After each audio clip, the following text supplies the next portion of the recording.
Hello everyone, मेरा नाम मयंक श्रीवास्तव है। स्वागत है आपका कॉन्सेप्ट स्कूल पर। आज पूरी दुनिया बात कर रही है इजराइल फिलिस्तीन विवाद के बारे में। क्या है ये इजराइल फिलिस्तीन विवाद? क्या ये दो देशों के अस्तित्व की लड़ाई मात्र है या फिर इसमें दो धर्मों की रिलीजियस भावनाएं भी बहुत हद तक जुड़ी हुई हैं? क्यों पूरी दुनिया इस विवाद में इतना इंटरेस्ट लेती है?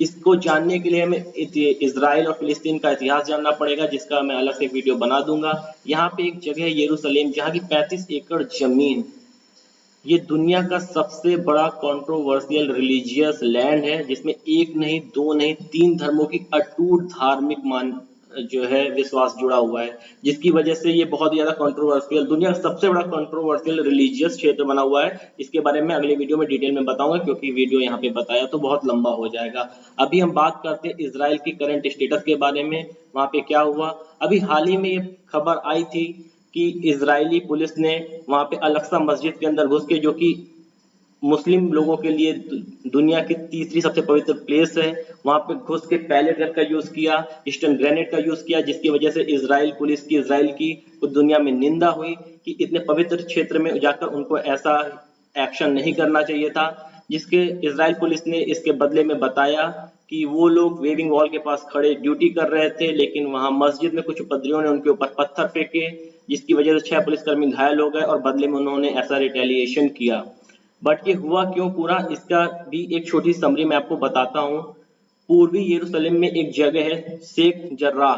शेख जर्राह पे 200 साल पहले इजरायली यहूदी लोग, जब इजराइल का अस्तित्व नहीं था, तब यहूदी लोग आए और उन्होंने अरब के लोगों से वहां पे जमीन खरीदी और वहां पे बस गए। कुछ समय बाद जॉर्डन का उस पर अधिकार हो गया, उन्होंने वहां से यहूदियों को भगाया और वहां पे फिलिस्तीनियों को बसाना चालू कर दिया। लेकिन 1967 की 6 डे वॉर पे जॉर्डन को इसराइल ने हरा के वापस उस क्षेत्र पे कब्जा कर लिया और वहां से फिलिस्तीनियों को भगाने लगा और यहूदियों को वहां पे रखने लगा, जिसकी वजह से फिलिस्तीनियों पे बहुत ज्यादा गुस्सा आ गया। इसी का एक छोटा सा एग्जाम्पल है, वहां 6 परिवारों का एक लेटेस्ट मुद्दा सामने आया है, जिसमें जो है 6 परिवारों को खाली कराने के लिए इसराइल दबाव बना रहा था। वो कोर्ट चले गए, उन्होंने बोला ये हमारी जमीन है, इसराइल ने बोला ये हमारी जमीन है, और कोर्ट ने भी इसराइल के दावे को माना, जिसकी वजह से फिलिस्तीनियों में गुस्सा और ज्यादा बढ़ गया।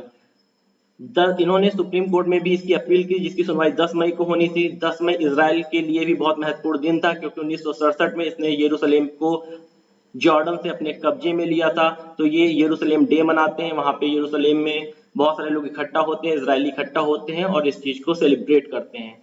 फिलिस्तीनियों को इस बात का डर था कहीं वो लोग जो है मस्जिद के आसपास के क्षेत्र में कोई उपद्रव ना करें, जिसकी वजह से मस्जिद में सुबह से ही ढेर सारे फिलिस्तीनी इकट्ठा हो गए और जिसकी वजह से पुलिस ने उनको उकसाया या उन्होंने पहले हमला किया, जिसकी वजह से ये विवाद हुआ और पुलिस ने मस्जिद के अंदर घुस के पैलेट गन फायर किया, जिसकी वजह से 163 लोग घायल हो गए और उन्होंने पूरी मस्जिद को खाली करा के वहां पे ताला भी लगा दिया। उसके बाद क्या हुआ? गाजा पट्टी में एक आतंकवादी संगठन है हमास, जो जिसका गाजा पट्टी का पूरा कंट्रोल हमास के हाथों में है। 2005 में इसराइल ने क्या किया था, गाजा पट्टी से अपनी फोर्सेस को वापस बुला लिया था और वहां पे इलेक्शन हुए और वहां पे हमास जो संगठन है, जिसको इसराइल आतंकवादी संगठन की मान्यता दिया हुआ है, वो जीत गया। वहां पे फिलिस्तीन की पार्टी फतेह भी हार गई थी, तो हमास ने फतेह को वहां से निकाल दिया और हमास ने पूरा कंट्रोल जो है गाजा पट्टी का अपने ऊपर ले लिया।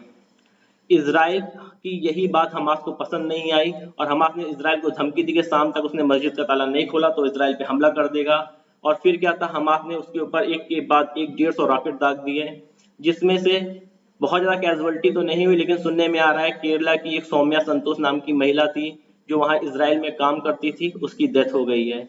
इसराइल का जो है एयर डिफेंस सिस्टम आयरन डोम इतना ज्यादा खतरनाक है, जिसकी वजह से 90 से 95% ये मिसाइलों को, रॉकेट को हवा में ही खत्म कर देता है। इसका सॉफ्टवेयर इन्होंने इतना ज्यादा डेवलप करके रखा हुआ है कि ये मात्र के उन्हीं मिसाइल या रॉकेट को टारगेट करता है जो किसी जन के आसपास, जनता के आसपास गिरना हो, जिसको या फिर किसी बिल्डिंग को नुकसान पहुंचाना हो। अदरवाइज अगर कोई रॉकेट का जो है ये इंटरसेप्ट कर लेता, कोई रॉकेट बैरल लैंड पे जाके गिर रहा है तो ये इसको मारता ही नहीं, रॉकेट गिर के ऐसे ही खत्म हो जाता है। उसके बाद हुआ क्या, इन सब विवाद के बीच में इसराइल ने एयर स्ट्राइक कर दी गाजा पट्टी पर और बहुत ही खतरनाक एयर स्ट्राइक की, जिसकी जो तस्वीरें आ रही हैं सबका दिल दहल जा रहा है, जिसमें कहने में आ रहा है कि 23 लोगों की जान चली गई, जिसमें बच्चे और महिलाएं भी शामिल थी, जिसकी वजह से पूरी दुनिया जो है चाहती है कि इजराइल फिलिस्तीन और हमास टेबल टॉक करें और इस विवाद को, इस जो इतनी टेंशन क्रिएट हो गई है, इसको थोड़ा कम करें।